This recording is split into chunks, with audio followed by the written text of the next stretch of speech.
नमस्कार मित्रमैत्रिणींनो, श्री स्वामी समर्थ. पुस्तकांची दुनिया या आपल्या कथाकथनाच्या युट्यूब चॅनलवर मी सौ पूनम सोमनाथ पाटील आपले अगदी मनापासून सहर्ष स्वागत करते. मित्रांनो, सध्या आपण उद्धव शेळके यांची धग ही कादंबरी वाचत आहोत.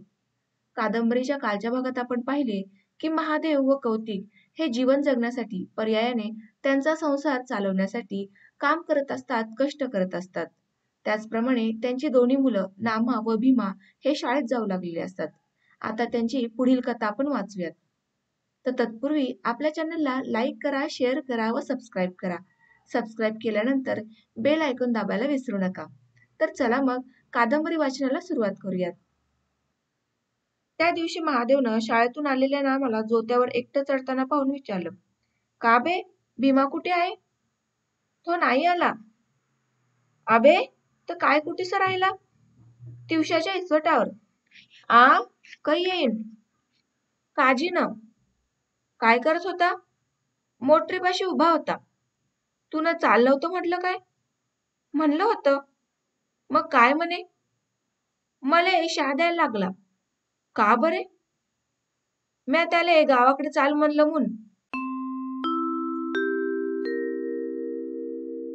नामा भाबडेपणानं सांगत होता. तर म्हणे का जाय भोसडीच्या, नाही तर मारे ते कंबटल्यातलात. त्याचं दप्तर कुठेच आहे? होटलात. महादेव संतापानं भीमाच्या शिवा नावापाशी ओकू लागला. आता त्या भेंचोताले घरात येजो म्हणा. नाही येत म्हणते. येतच नाही म्हणते. नाही. नामाचा भाबडेपणा सुरूच होता. म्या म्हणलं तातेजीले सांगतो. तो म्हणे एका तात्याच्या बापाले भीत नाही मी. जाय बोंबल. माजला काय भोसरीचा? महादेव आपल्यात पुटपुटला. काजी नका. तरीही नामा म्हणाला. नंतर मंगळवार असूनही महादेवला घरीच पाहून तो म्हणाला, तुम्ही कामावर जात होते काय ना? महादेव वस्कन ओरडला. राजोटा नको करू. चुली तिसतो असन तर हे घे बिडी पिटून आण. बापाला बिडी पिटून दिल्यावर नामा चुलीशी गेला. जेवणाचं वाढून घेऊ लागला. रात्रीचा उरलेला मुगाचा कळणा आणि शिळी भाकर वाढून घेतली. तितक्यात बाजाराचा दिवस म्हणून सकाळी कामावर गेलेली कौतिक घरी आली. ती आणि यशोदी पाण्यानं थपथपली होती. घरात येताच तिनं लुगडं सोडलं, पिळून काढलं, चुलीवरच्या शेकावर वाळत घातलं. मग यशोदीचं झबलं टोपडं काढून ते पिळलं. तिचं अंग कोरडवताना नामाला विचारलं, का रे, हे कुठे गेले? आता तर वस्त्रीत होते, तिथं नाही का? कौतिक बोलली नाही. गंभीरपणाने यशोदीकडे बघत होती. तिचा गाल धरून तिला हलवत होती. सुस्त डोळ्यांच्या पापण्या उघडून बघत होती. मधूनच यशोदीला म्हणत होती, बाई यशोदे, मायासंग बोलत का नाही हो? नामाचं जेवण झालं तरी कौतिक तशीच बसून होती. डोळे मिटून सुस्त पडलेली यशोदी तिच्या मांडीवर होती. नामाची चाहूल घेऊन यशोदीवरची नजर न काढताच कौतिकनं क्षीण आवाजात त्याला घरातला पळ आणायला सांगितला. मग तो पळ एका हाताने स्तनाशी धरून दुसऱ्यानं त्यात स्तन पिळू लागले. ते अर्धाधिक पळ झाल्यावर त्या पळासह यशोदीवरून उतरवू लागले. तोंडानं काहीतरी पुटपुटू लागली. असं 2-4 वेळा झाल्यावर कौतिक चुलीशी गेली. गौऱ्यांचा विस्तव तव्यात घेतला. तवा ओसरीत आणला. उंबरठ्याच्या डाव्या बाजूस ठेवला. मग पळाभोवती कच्च्या दोऱ्याचे फेर गुंडाळले. तो विस्तवावर ठेवला. रिकामी झालेली कौतिक पुन्हा यशोदीजवळ गेली. जड हातानं उसासा टाकत तिला मांडीवर निजवलं. तिच्या तोंडात स्तनाची बोटली देण्याचा प्रयत्न करू लागली. असं काही वेळ झाल्यावर कौतिकनं नामाकडून त्याच्या पुस्तकाचा एक कागद मागवला.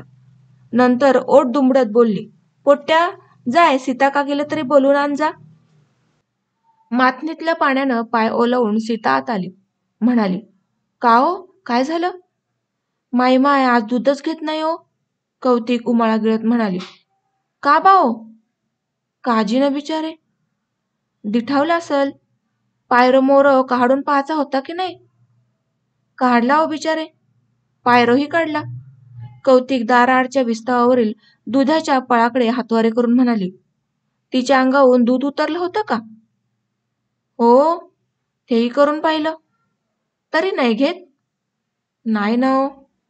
कौतिक दंडाला डोळे कोरडवत अगतिक सुरात विचारू लागली, सांग ना हो, आता कसं करू तर? लढू नको माहितीतल्याशासाठी. आता नाही घे तर घे जरा बरानं. कौतिक बोलली नाही. ती डोळे कोरडवत होती. मांडीवरच्या सुस्त यशोदीकडं अविश्वासाने खोलवर बघत होती. तिच्या गालावरचा दुधाचा थेंब टिपत होती. हे बारकाईनं बघणारी सीता मालिन म्हणाली, अफू माफू तर नाही जास्त झाली ना? कौतिकनं ओठांची दुमड घातली. मोठ्या प्रयासानं एक एक शब्द बोलली. मले इथेच वाटते बिचारे. किती दिल्ली होती? रोजच्या परत जराशी जास्त दिल्ली होती. का बाव? रोज देतो तिथल्यानं पोट्टी राहत नव्हती. वावरात त्रास देत होती. म्हणून म्हटलं मायका आजच्या रोज जरा जास्तीच देऊन पाहू.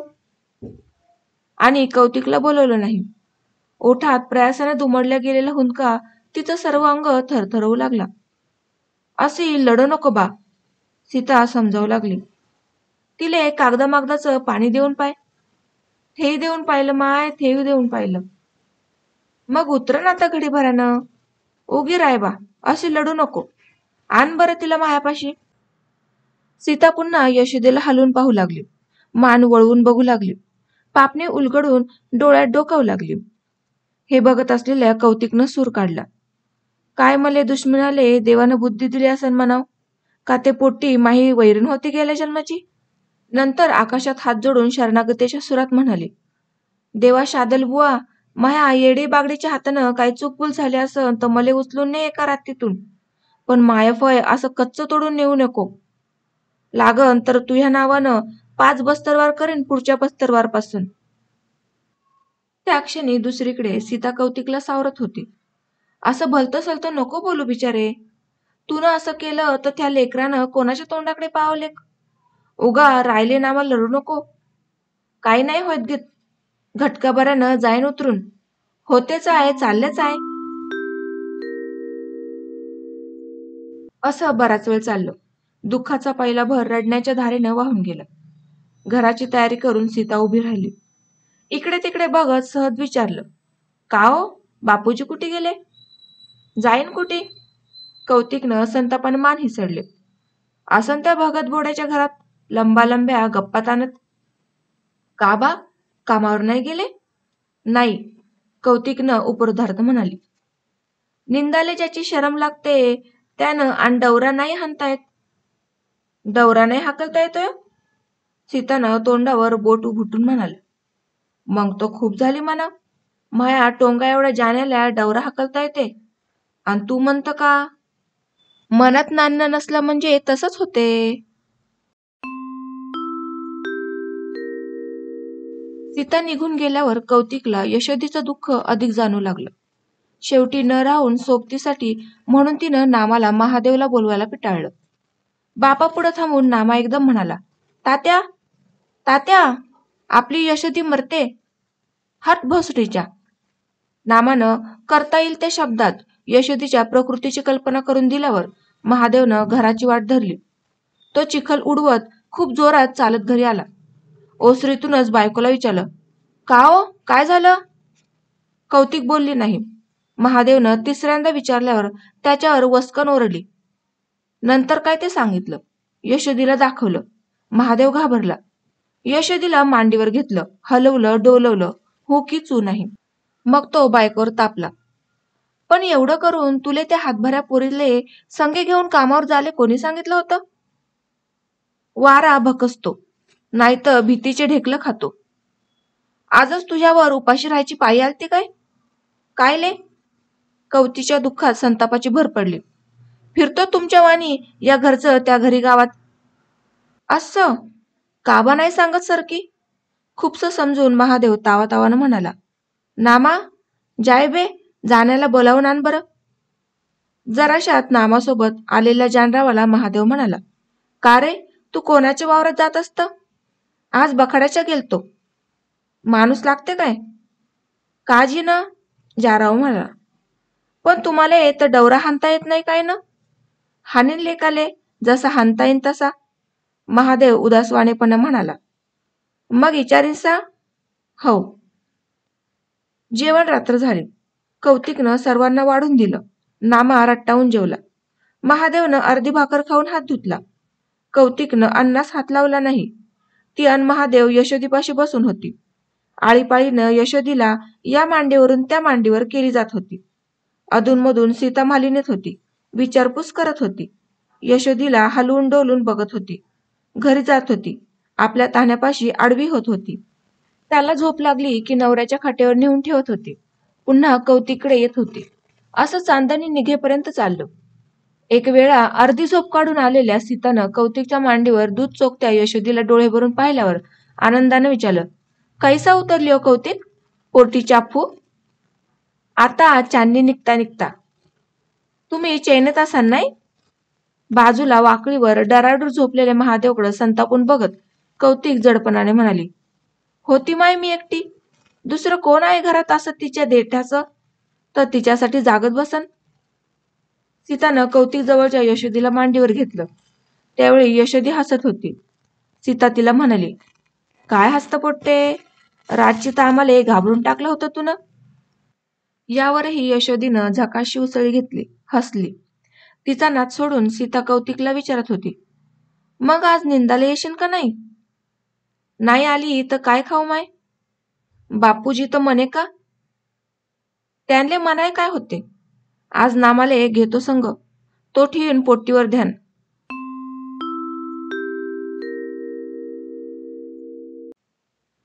त्या सकाळी महादेव जानराव सोबत बखाड्याच्या वावरात दौऱ्याला गेला. कौतिकनं वावरात जाण्याची तयारी केली. सोबत नारळाची दोरी अन लुगड्याचं मोठं धाटं फडकं घेतलं. नामा व स्वतःला पुरेलशी शेजारी घेतली. ती नामाच्या डोक्यावर दिली. स्वतः एका काखेत यशोदीला व दुसऱ्या काखेत पाण्याची घट्टी घेतली. वावरात गेली. वावराच्या धुऱ्यावर खूप झाडं होती. बाभळीची, हिवराची. त्यापैकी एका हिवराच्या झाडाला कौतिकनं पाळणा बांधला. त्यात यशोदीला निजून ठेवलं. तिची रखवाली करण्याचं काम नामावर सोपून कौतिक आपल्या कामाला लागली. सोबतींसोबत वावरात निंदन करू लागली. या धुऱ्यापासून निंदनाला सुरुवात केलेल्या बायकांचा कळप निंदत खुरपत घुसत घुसत त्या खुऱ्यापर्यंत जाऊ लागला. त्यात कौतिक आणि मालिन होती. त्या दोघींची लेकरं त्यांच्या झाडांच्या पाळण्याच्या तान्यांवर रखवाली करत होती. सीताची गुजी कौतिकच्या नामाला म्हणाली, नामा, दाभोटी चितणी खेळतय का रे? मायापाशी दाभोटे नाही. आताचे 4 गंडे मी देतो उसने, मग खेळतो. असं म्हणून नामा आपल्या यशोदीच्या पाळण्याखालून बाजूच्या गुजीकडे गेला. गुजी बाभळीच्या सावलीत बसली होती. डोक्यावरच्या झाडाला तिच्या तान्या भावाचा पाळणा होता. तिथं नामा आल्यावर गुजीने त्याला दाभोटे म्हणजेच बाभळीच्या बिया उसण्या दिल्या. त्यांचे दाभोटे जिंकण्याचा खेळ सुरू झाला. अधूनमधून खेळातले लक्ष काढून नामा आपल्या पाळण्याकडे लांबवर बघत होता. यशोदी रडत नसल्याची खात्री करून खेळत होता. मधूनच कधी निंदणाऱ्या कळपातल्या मायकडे दृष्टी फिरत होता. पण असं अवधान तो फार थोडा वेळ राखू शकला. पुढं पूर्णतया खेळात रमून गेला. जिंकल्या जाणाऱ्या दाभोट्यांचा ढीग वाढवण्यात मग्न झाला. अर्ध्या घंट्यानं अगदी ध्यानीमनी नसताना नामाच्या पाठीत रट्टा बसला. त्यानं वर पाहिलं. मारणारा हात कौतिकचा होता. तोच हात त्याचा कान पिळत होता. कौतिक म्हणत होती, माणसा मारण्याच्या, तुले इथिसा खेळासाठी आणलं का? ते पाय तिकडे, पोट्टीले कावळे तोडून राहिले. नामानं डोळे कोरडवत पाळण्याकडे पाहिलं. हिवराच्या झाडावर कावळ्यांचा कळप जमला होता. त्यांची कावकाव कौतिकच्या यशोदीभोवती घिरटत होती. ती चवणं चिंतित होती. कौतिकनं कावळ्यांचा कळप उडवून लावला.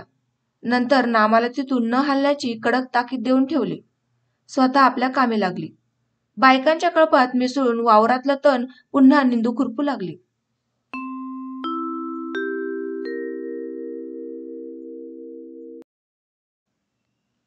संध्याकाळी ती लवकर घरी आली. महादेव त्यांच्याही आधी घरी येऊन बसला होता. वास्तविक तो त्यांच्यापेक्षा उशिरा घरी यायचा. कारण एकतर बखाड्याच्या ज्या वावरात तो दौऱ्याला गेला होता ते खूप लांबचं होतं. दुसरं म्हणजे बखाड्याच्या वावरातल्या मजुरांना फार उशिरा सुट्टी मिळत असे.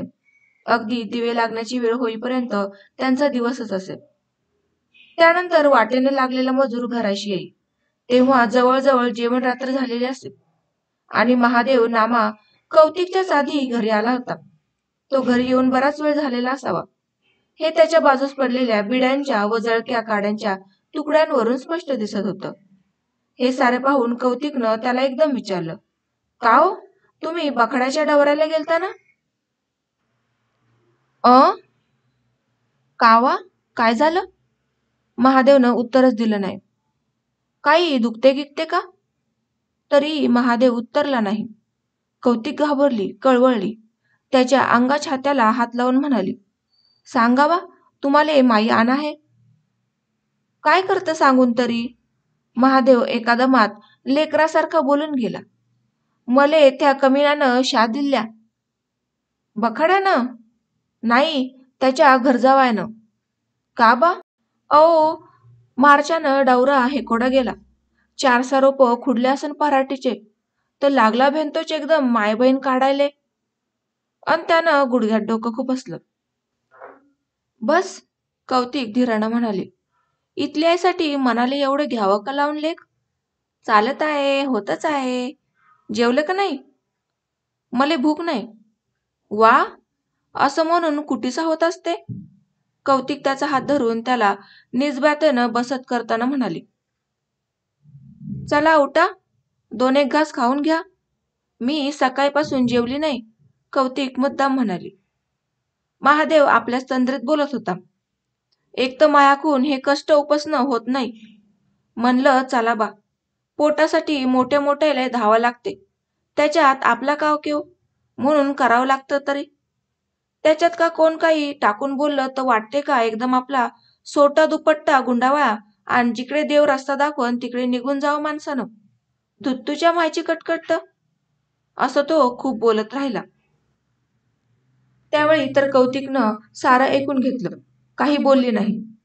पण 8-15 दिवस झाले तरी महादेवचा हात रागा आणि वैताग काही निघेना. तो ओसरी बाहेर पडेना. तेव्हा मात्र एकदा त्याला जेवू घालता घालता व त्याची अशीच पुटपुट ऐकता ऐकता ती म्हणाली, तुम्हाला मालासाठी अंदाजानं किती रुपये लागतील? कटपीस आणून शिवतो म्हणलं तर 10 रुपये होतो. महादेव सहानं बोलला. पण आपल्यापाशी मिसळ कुठे आहे त्या मालासाठी? आयता माल आणून विकला तर? त्यांले लागत 50 खांड. विचार करून कौतिक म्हणाली, तिसानं नाही होत? करतोच म्हणलं तर तिसानं काय 20 रुपयानं पण होतं. होते ना? कौतिक समाधानानं म्हणाली. मग आठवण घेऊन विचारलं, त्या दिवशी गणपत कलाल जोइंदे घेत होता ना, त्यानं किती घेतले का? काजी ना? पायजा बरं विचारून. नसन घेतली तर टाकून इकून आपल्या पाचची. एवढी घरात ठेवून काय करता? आता आणखी नवी घ्यावीच लागल. त्याच्या 3ऱ्या की 4थ्या दिवशी नामा आणि महादेव जोंधळाच्या पाट्या वाहू लागले. गणपत कलालाच्या कणगीत नेऊन भरू लागले. आपलं घर धुवून साफ करू लागले. त्या जोंधळाच्या बदल्यात गणपतनं महादेवला 15 की 20 रुपये दिले. त्या पैशात कौतिकनं भीमाच्या पायातली पेटीत पडून असलेली चांदीची बेडी टाकली. आपल्या गळ्यातली चांदीची सरी काढली. नामाला म्हणाली, नामा, तू ह्या करदोड्या उजून आणायचा आहे ना रे? हो, नामा हरकून म्हणाला. अंत काय? नंतर महादेवनं आपल्या दातांनी नामाच्या कमरेचा करदोडा उघडला.